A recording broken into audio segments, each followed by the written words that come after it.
Migrants from Zimbabwe, Mozambique, Somalia, Ethiopia, Nigeria, Malawi, Congo, and elsewhere have been attacked, displaced, looted, and killed. We must say clearly, this violence can never be justified.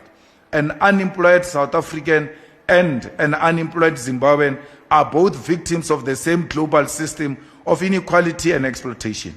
A Nigerian street trader and a South African worker are not enemies. A Somali shopkeeper and a township resident are not enemies. The true enemy is the system that keeps African people poor while a tiny elite accumulates wealth. Kwame Nkrumah warned us when he said, "The forces that unite us are intrinsic and greater than the superimposed influences that keeps us apart." Julius Nyerere also reminds us, without unity, there is no future for Africa. Thomas Sankara taught us that imperialism often occurs in more subtle forms: a loan, food, aid, blackmail. Part of that subtle imperialism is teaching Africans to fear one another instead of confronting the structure that exploits all of us collectively.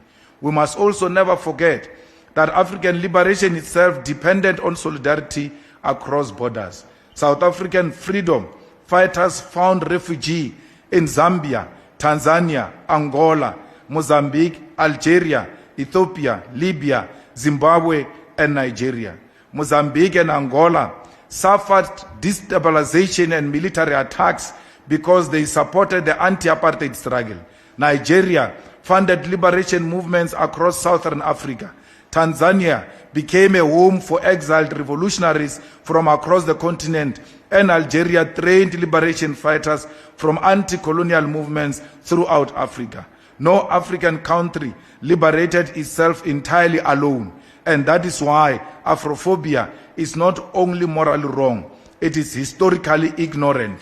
It is a betrayal of liberation struggles, a betrayal of Pan-Africanism, and a betrayal of the spirit of 1963 Addis Ababa.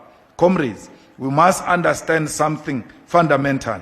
In the global system, Africans only truly have one another. Europe will defend European interests.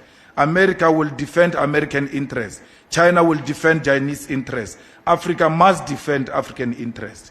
Fellow Africans, the dream of Africa, of a united Africa, is not impossible.